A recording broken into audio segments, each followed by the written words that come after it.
बिस्मिल्लाहिर्रहमानिर्रहीम। अस्सलाम वालेकुम व्यूअर्स, कैसे हैं आप। आज सेंसेस पे हमारी एक वीडियो है।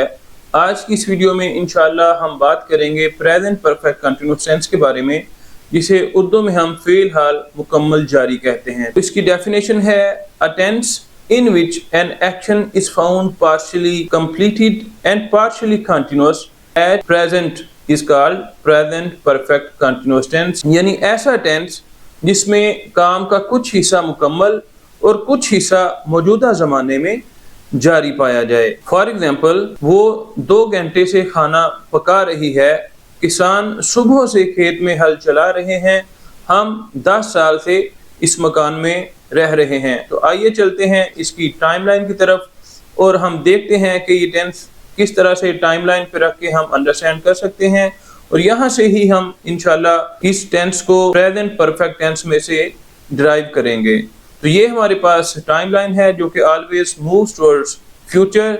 ये हमारे पास टाइम है प्रेजेंट, और प्रेजेंट से कुछ पहले टाइमलाइन पे है पास्ट, और ये है फ्यूचर। अब एक एक्शन ऑब्जर्व करते हैं, वो 2 घंटे से खाना पका रही है। ये हमारे पास इस एक्शन का स्टार्टिंग पॉइंट है। अब 2 घंटे पहले काम शुरू हुआ, और यहाँ टिल नाउ यानी प्रेजेंट में काम का कुछ हिस्सा मुकम्मल हो गया और कुछ हिस्सा जो है वो आगे अभी जारी है।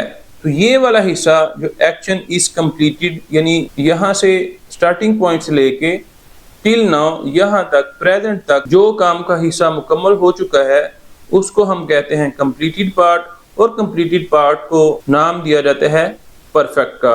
अब ये वाला हिस्सा जो कंटिन्यूअस है, जो गोइंग ऑन है, जो अभी जारी है, उसको हम बोलते हैं कंटिन्यूअस। तो ये हमारे पास कुछ हिस्सा परफेक्ट है और कुछ हिस्सा कंटिन्यूअस है। जब इन दोनों को प्लस किया जाएगा, जमा किया जाएगा, तो हमारे पास टेंस बन जाएगा प्रेजेंट परफेक्ट कंटिन्यूअस टेंस। जो प्रेजेंट परफेक्ट टेंस था उसमें हम काम का सिर्फ मुकम्मल हिस्सा ही कंसीडर करते थे, लेकिन इस टेंस में हमने कंप्लीटेड पार्ट को भी कंसीडर किया और कंटिन्यूअस पार्ट को भी कंसीडर किया। तो दोनों को मिला के हमारे पास टेंस बन गया प्रेजेंट परफेक्ट कंटिन्यूअस टेंस।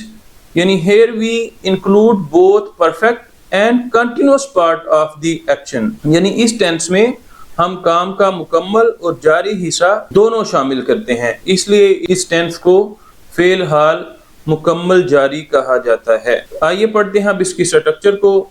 आपको पता है कि हम हमेशा नाम से ही स्ट्रक्चर निकालने की कोशिश करते हैं, किसी भी चीज का हम रट्टा नहीं लगवाते। तो नाम है इस टेंस का प्रेजेंट परफेक्ट कंटिन्यूअस टेंस। और आपको पता है बेसिक फैक्ट्स में मैंने आपको बताया था कि तमाम परफेक्ट्स में वर्ब की थर्ड फॉर्म यानी V3 इस्तेमाल करते हैं। कंटिन्यूअस में हमारे पास V4 यूज होती है, यानी वर्ब की फोर्थ फॉर्म जिसको ING वाली फॉर्म कहते हैं। और प्रेजेंट के लिए जो हेल्पिंग वर्ब यूज होते हैं वो है हैज, हैव। और सब्जेक्ट और वर्ब को तो अपनी जगह पे लगाना कोई बड़ी बात नहीं है। अब देखें स्ट्रक्चर हमारे पास बन गई subject plus has, have plus V3 plus V4। अब देखें एक ही सेंटेंस में एक ही एक्शन वर्ब की थर्ड फॉर्म और फोर्थ फॉर्म इस्तेमाल नहीं की जा सकती, इसलिए हम V3 की जगह पे बिन इस्तेमाल करेंगे। अब बिन क्या है, आपको पता है V4 के साथ यानी ING वाली फॉर्म के साथ हम हेल्पिंग वर्ब यूज करते हैं इज, एम, आर, यानी बी फॉर्म यूज करते हैं। तो बी की ही थर्ड फॉर्म है इज, वाज, बिन, यानी इस की ही थर्ड फॉर्म है बिन। तो ये हम यहाँ पे यूज करते हैं, तो हमारे पास स्ट्रक्चर बन जाती है subject plus has, have plus been plus V4 plus object. देखें चूंकि इसमें काम का कुछ हिस्सा मुकम्मल हो चुका होता है और कुछ हिस्सा अभी जारी होता है, चूंकि काम काफी देर पहले स्टार्ट हुआ होता है, तो उस टाइम को ऐड करने के लिए हम सिंस या फार का इस्तेमाल करते हैं। सिंस आता है स्टार्टिंग पॉइंट के लिए और फार आता है ड्यूरेशन के लिए, यानी subject plus has, have plus been plus V4 plus object plus since और फार, और फिर टाइम लग जाता है। 2 चीजें हैं यहाँ पे, हैज, हैव। हैज हमारे पास लगता है ही, शी, इट और सिंगुलर सब्जेक्ट के साथ, जबकि हैव लगता है I, we, you, they and plural subject के साथ। हैज आपको पता है सिंगुलर है तो ये सिंगुलर्स के साथ आता है, और हैव चूंकि प्लूरल है तो ये प्लूरल्स के साथ आता है। आइए अब हम कुछ सेंटेंसेस की ट्रांसलेशन करके प्रैक्टिस करते हैं कि किस तरह से स्ट्रक्चर को हम अप्लाई कर सकते हैं ट्रांसलेशन में। तो ये हमारे पास सेंटेंस है, वो 2 घंटे से खाना पका रही है। अब देखें 2 घंटे से काम हो रहा है, यानी काम का कुछ हिस्सा अब 2 घंटों में कुछ ना कुछ तो काम कंप्लीट हो चुका है ना।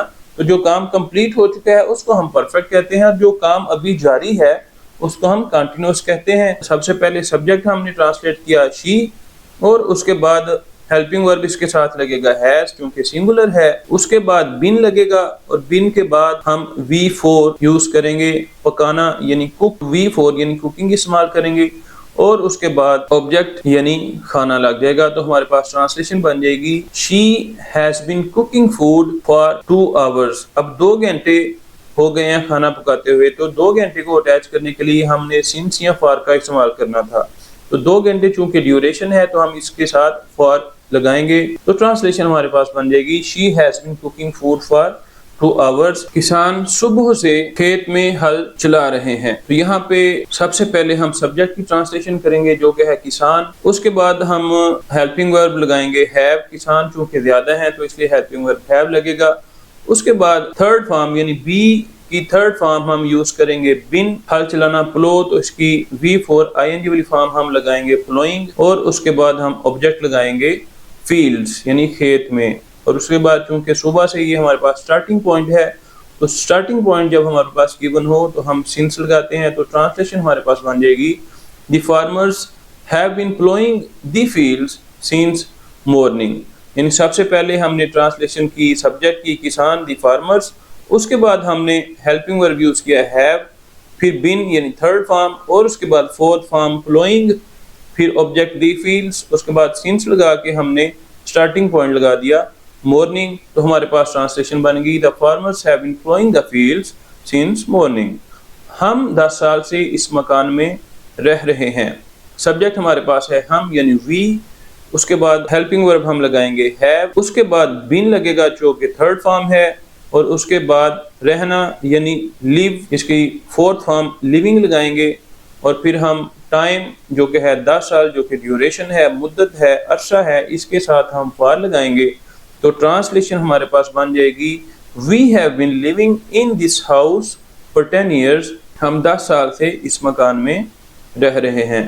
तो ट्रांसलेशन के जरिए हमने स्ट्रक्चर को अप्लाई करना सीखा, और हमने देखा कि सबसे पहले हमने सब्जेक्ट लगाया, उसके बाद हेल्पिंग वर्ब हैज है, फिर V3 यानी बी की थर्ड फॉर्म बिन लगाई हमने, फिर V4 यानी ING फॉर्म, उसके बाद ऑब्जेक्ट, और फिर सिंस और फॉर लगाने के बाद हमने टाइम ऐड कर दिया। आइए सिंस और फॉर के यूज को हम समझने की कोशिश करते हैं डायग्राम की मदद से। सिंस डायग्राम हम देखते हैं, ये देखिए हमारे पास एक एक्शन है, यानी किसान सुबह से खेत में हल चला रहे हैं।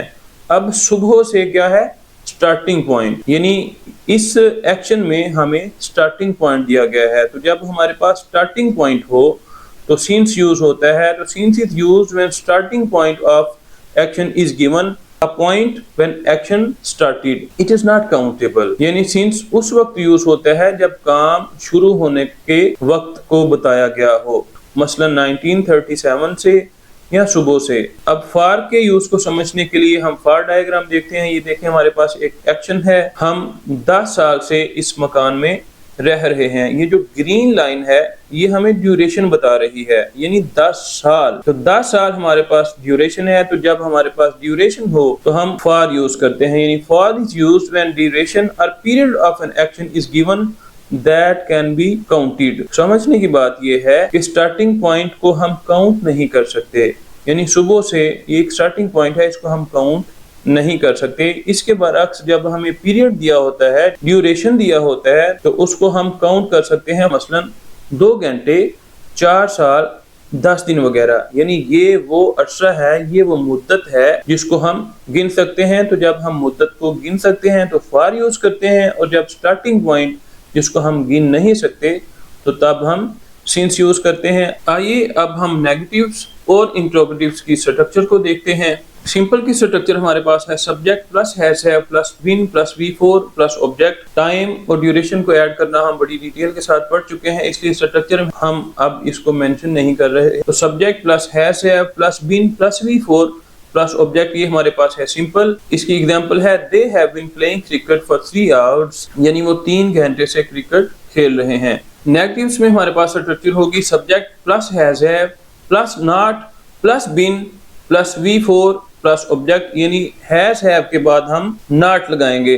Has have not plus been, यानी हैज हैव के बाद नॉट लगाएंगे, बिन उसके बाद आएगा, यानी हैज और बिन के दरमियान में हम नॉट लगाएंगे। तो एग्जांपल है इसकी हमारे पास, they have not been playing cricket for 3 hours, यानी वो 3 घंटे से क्रिकेट नहीं खेल रहे हैं। इंट्रोगेटिव्स अगर हम देखें तो हैज हैव को हम सेंटेंस के स्टार्ट में ले आते हैं, plus subject plus been plus V4 plus object plus question mark, यानी have they been playing cricket for 3 hours, क्या वो 3 घंटे से क्रिकेट खेल रहे हैं। नेगेटिव प्लस इंट्रोगेटिव्स में has have plus subject plus not plus been plus V4 plus object plus question mark, यानी हैज हैव को हम सेंटेंस के स्टार्ट में लेके आएंगे और नॉट सब्जेक्ट के बाद लगेगा, यानी बिन से पहले नॉट लगेगा। तो have they not been playing cricket for 3 hours, क्या वो 3 घंटे से क्रिकेट नहीं खेल रहे हैं। डबल इंट्रोगेटिव्स अगर हम देखें तो WH प्रोनाउन को हम सबसे पहले लिखते हैं, उसके बाद हेल्पिंग वर्ब लगाया जाता है, उसके बाद subject plus been plus V4 plus object plus question mark, यानी why have they been playing cricket for 3 hours, यानी वो 3 घंटे से क्रिकेट क्यों खेल रहे हैं। तो हमेशा मैं कहता हूँ कि क्वेश्चन मार्क आपने जरूर लगाना है, क्वेश्चन मार्क के बगैर ट्रांसलेशन कंप्लीट नहीं होती और ट्रांसलेशन रॉन्ग हो जाती है। तो ये था आज का हमारा लेक्चर। उम्मीद है कि तमाम कॉन्सेप्ट्स को बड़े अच्छे से एक्सप्लेन कर दिया गया है, आपको समझ आई होगी और वीडियो आपको अच्छी लगी होगी। इंशाल्लाह अगले लेक्चर में हम पास्ट परफेक्ट कंटीन्यूअस टेंस के साथ आपकी खिदमत में हाजिर होंगे। तब तक के लिए अल्लाह हाफिज, अस्सलामु अलैकुम व रहमतुल्लाहि व बरकातुहू।